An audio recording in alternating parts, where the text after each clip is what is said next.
থানায় কোনো বিচার নাই, কোর্টে কোনো বিচার নাই, আমরা যাবো কোথায়? আমরা সাধারণ জনগণ যাবো কোথায়? এখনো নির্বাচন হয়নি, তাই এই দাপট। আর নির্বাচনের পরে কি করবে?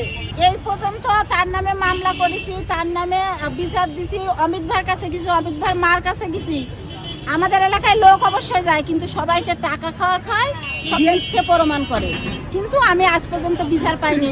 থানায় মামলা হয়েছে, মামলা তো নিতেই দেবে না, মামলা নিয়েছে, কিন্তু নেওয়ার পরেও সব গায়ের জোরে বিএনপির এক নেতা ধরে, আপনার হলো গিয়ে বিএনপি নেতাদের ধরে মামলা হলো আপনার জামিন হয়ে বের হয়ে এসে আমার এখন হুমকি দিচ্ছে যে আমি যদি এই মামলা না তুলে আমার বাড়ি আগুন ধরাই দেবে, আমার বাড়ি আমার ছেলেরা জানে মেরে দেবে।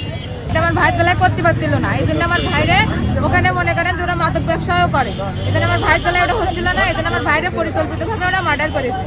সিসিটিভিতে ফুটেজটা দেখা আরাফাত, সাইফুল, আজারুল ডাক্তার, সুরাব, তারপর হচ্ছে ইসমাইল, শিয়াব, ইমরান। আপনার চাচারা ফোন করে ডাকছে কি?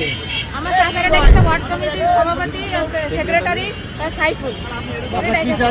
আমরা সুস্থ বিচার চাই, আমার স্বামী বদ্দার সুস্থ বিচার চাই, ফাঁসি চাই ওদের। কমিটির সেক্রেটারি সাইফুল, এই হলো ফুল কিশোর গ্যাংয়ের মনে করেন যে আছে হেডও, এটা কিশোর গ্যাং চালায়। এ মনে করেন যে আছে মাদক ব্যবসা করে। এই মাদক ব্যবসা করার এই আমার ছেলে আছে ওই মোড়ে থাকতো, এই থাকলেই মনে করেন ওদের অসুবিধা, তাই কারণে আমার ছেলেরা পিটাই মেরে ফেলাইছে।